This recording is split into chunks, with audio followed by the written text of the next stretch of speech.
David Fetter, Executive Editor Technical at Prepared Foods, welcoming you all to another Prepared Foods Network presentation. The renewed interest in health of the past several years has included increased attention paid to both diet and activity, which happens to have always been the best prescription for overall health. Now, where those two intersect is popularly referred to as sports nutrition. With us today is our regular contributor and one of the leading experts on sport nutrition, Marie Spano. Marie is a certified strength and conditioning specialist, a sports nutritionist, and founder of Spano Sports Nutrition Consulting. She was the Major League sports nutritionist for the Atlanta Braves, seeing them through to their 2021 World Series championship. And she was the previous team nutritionist for the Atlanta Falcons, the Atlanta Hawks, the Atlanta Thrashers, and the Blackzilians mixed martial arts team. And then somehow she also made it out of Atlanta to consult with the Chicago Cubs. So if y'all take anything home today, it's don't mess with Marie. She has a lot of honorary brothers and they're all big. Welcome, Marie. Thanks so much for having me, David. I'm so excited to speak with you this morning.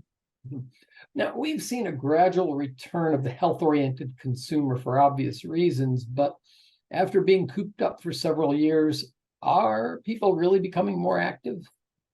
You know, they are. It's funny, in the early stages of the pandemic, I think everybody was inside. They were glued to their television sets. They weren't as active. But then you saw this shift, and I even saw it. You know, I saw more people walking outside and getting more active. People started to take a little bit more control and responsibility for their own health. In fact, a survey by the group Mind Body at the beginning of 2022 and published in US News found that consumers are thinking about and taking more of that responsibility. And they're taking this more holistic approach. So combining mental health with physical health, spiritual well-being. And in that study, the response not only considered mental health as the most important, but nearly 8 in 10 noted that, hey, there is a connection between physical activity and improved mental health. Cool. Now, hopefully those stats will embarrass me into getting back into an exercise program.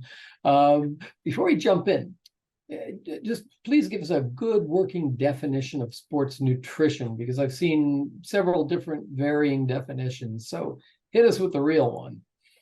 So sports nutrition, I look at it as the application of science-backed food, supplement, hydration, and electrolyte strategies to improve athletic performance, recovery, return to play after an injury, and overall health. And it's really a broad field. I'm focused on athletes, those that are competing on the field or on the court, on the track, in a pool. But I like to think that sports nutrition encompasses everybody. Everybody should be active, right? In whatever way they can be active. And we think of sports nutrition throughout the lifespan. So from toddlers all throughout those golden years. And, for people that are older, it might not be, hey, I want to win this marathon, or, I want to win this tennis match. It might be, but it's also preventing that age-related loss of muscle mass, that sarcopenia, keeping joints, tendons, and bones healthy so that people can remain functional as long as possible, functional and independent as long as possible. Oh, wow. So with that in mind, you know what, let's get straight to it. What would be your top 5 ingredients or so that are either currently in use or coming down the pipeline regarding research and development into sports and energy foods and beverages? I'd say red amaranth and beet juice, probably group those together. Tart cherry juice, curcumin. I'm seeing a rise in, number of athletes asking about curcumin. And then pre-post symbiotics, probiotics, that can be a category in itself too. Okay. So share with us foods or beverages or other products that the developer should consider for incorporating these ingredients into a sports nutrition diet. I'd love to see new ingredients, right? We've talked about this before, how beverages and bars and gummies, there's so many of them. They're flooded in the marketplace. But why not look at, we talked about noodles, like sports noodles, functional noodles. Why not talk like a ramen or something like that? Ready to go quick meals or snacks. Crackers. You can even there are some functional cookies out there, higher protein, higher fiber cookies. But some of these additional ways into the marketplace. You could do a functional rice. We already have rice made out of lentils. We've got pasta made out of lentils. But some of these quick meals or quick side dishes that people can make in minutes, but they also have some of these functional ingredients. So it's kind of an all-in-one, or, it has that added benefit. Oh, that's great. So well then let's walk through the five and see if we can match them up to some new products like we're talking about. Let's do the red amaranth and beet juice. See how those could be incorporated. Yep. So we know beet juice it's in drinks, ready to drinks, but it can be added to smoothies. It could be added to juice cocktails. It's got, what I like about it is it has that natural color. So that takes care of that. And why not add it to some, grain dishes to make them a nice red color, cereals, and then add some of the, with that extra beet powder, if you can mask some of the taste, then you can get the benefits of increased nitric oxide production. Oh, okay. So yeah, I was just going to ask, what are those sports and energy benefits of beet juice and red amaranth? Our two Yep. red ingredients. What Yes, are they're red. So they increase nitric oxide production. They're high in nitrates and they open up blood vessels for greater blood flow. We want our blood vessels to be elastic. Nitric oxide being that short-lived gas that opens our blood vessels. And as people get older, this is especially important because we know that blood vessels can get stiffer with age. And when they get more stiff, they can't accommodate blood flow as easily. So blood pressure can go up. So, we think of it in sports, but I always think of it, hey, this is really especially beneficial if you're a smoker and you've got those, or past smoker and you have stiffer blood vessels, if you have higher blood pressure, or if you're an older athlete. Another one, I don't know if you mentioned it or not, but since we're on red fruits, did you mention tart cherry juice? Was that in there? Yeah. Yep, tart cherry juice. So that's been around for a while. Athletes use it to help decrease excess muscle soreness. And, it works because it's got high levels of anthocyanins 1 and 2, which can block that enzyme that can cause pain and inflammation. So you need a lot. And it's not just tart cherries. I always say, hey, you don't have to get tart cherries if you don't like them. You don't have to drink the juice. You can get Bing cherries. You can get raspberries. Those are high in those compounds, but we just don't have the research on, let's say, raspberries that we do tart cherries. There's, we've been zoned in on that. But, great. Those are all good additions to functional beverages and functional foods. You could have dried cherries added to bars. That has an added benefit. Yeah, and on top of that, the flavor and the energy to that too. So let's go from red to gold. We were talking about curcumin, and also, when you mentioned curcumin, it made me think of saffron because I've been hearing some buzz lately about saffron for sports, energy, activity, and that kind of thing. What can you tell me about those and how they help with sports and energy and activity, and just also, ideas for using them for foods and beverages? So curcumin and saffron, those two spices common in Southwest Asia cuisine, they're powerful anti-inflammatories and they can be incorporated into savory snacks that can be taken post-exercise. Saffron's been studied for its ability when coupled with exercise to boost nerve health and nerve development.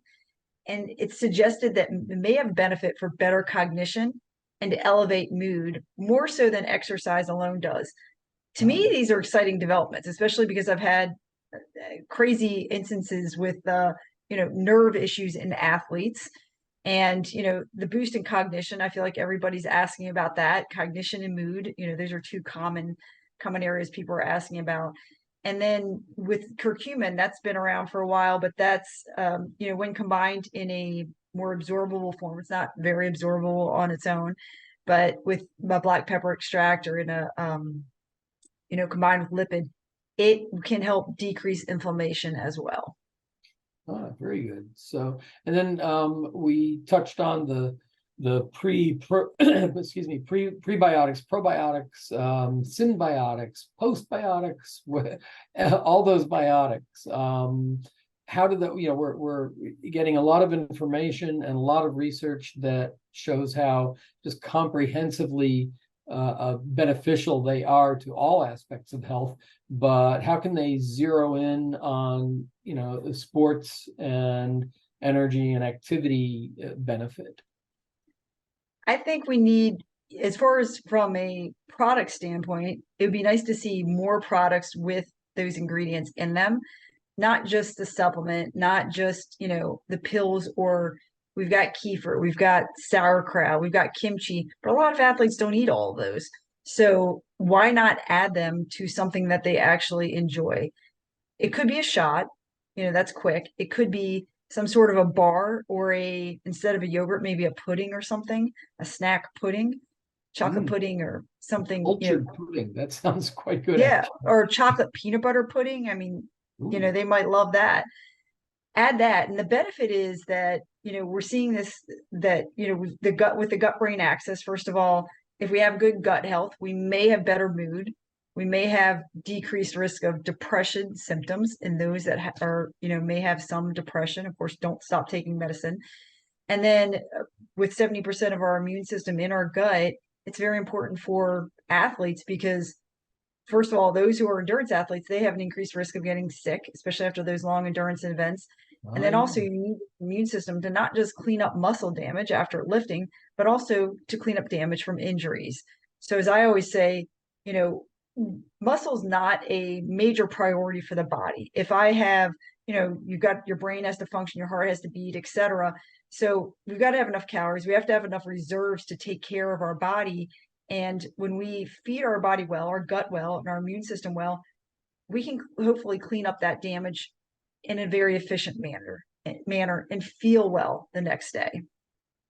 Wow, that is true. It is an overall beneficial that extends to your sports and energy issues. Did you read that there was a comprehensive meta-analysis published last year on probiotic bacteria, and what you were talking about, how it helps improve the gut barrier function and nutrient metabolism, and then there are some evidence. I'm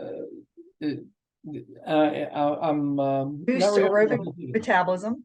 Yeah. And what else was in there? I'm trying to remember. If you read it, then you know what I'm talking about. Metabolism, lower the inflammatory response. You mentioned that. You mentioned the gut barrier function, like leaky gut. That's very important. May decrease the action of free radicals, or reactive oxygen and nitrogen compounds that can, in excess, can damage cells and can damage muscle tissue when we're talking about athletics. And then enhance mitochondrial function. That was the one. And then we also this harkens to some of my research when I was in grad school, that it also helps those the short chain fatty acids, the production of the short chain fatty acids, which is your postbiotics. So okay, yeah, it was a good study. I remembered reading that. So and then speaking of those postbiotics, those are becoming very popular. How would you think they could be applied in food and beverage production? That's a good question. I'm thinking, you mean as far as application, for instance, Yeah, savory. I think hopefully probably savory desserts. That's what I can think of, or a post-workout snack. Okay, so you have other suggestions for that? Well, yeah, I was just thinking, because we've got our prebiotic fibers and starches, which like you said, can go into some desserts or even baked goods if you think of it, and then then there's the symbiotic, where you're matching the prebiotic and the probiotic, which I can see going into dairy products and the like. But I was also, again, the postbiotics, it's kind of hard, I think, maybe not, to add, your acetic and propionic acids, your butyrate. Vitamin K, though, that's another postbiotic that,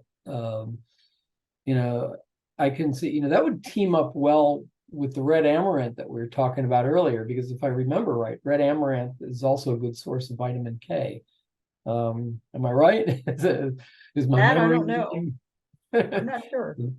Okay. And then, of course, vitamin K and green leafy vegetables that it seems to that seem to be replete with vitamin K are difficult to incorporate into how are you going to big spinach salad, I guess, or lots of kale. But anyway, it's thinking off the top of my head here. So and then where do you see the future of sports and energy nutrition?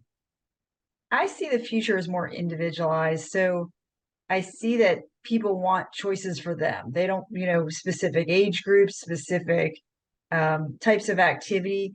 And the way to potentially do that is have a number of different offerings and then, have somebody answer a questionnaire or something and then say, hey, here are the best products for you. Here's when to use them. So giving them that information that pertains directly to them so they feel like, hey, I've got something that's specifically for my needs or fairly specifically for my needs. And or it could be based on blood work. And then you get, hey, this post-workout, here are your best post-workout options, based on flavor profiles, your blood work, you probably need more probiotics. Here's what I would suggest. That'd be nice. I'd like to get to that point where probiotics are prescribed more. I don't want to say prescribed because it's a food, but prescribed more, for not just sports, but for everything, So good. All right.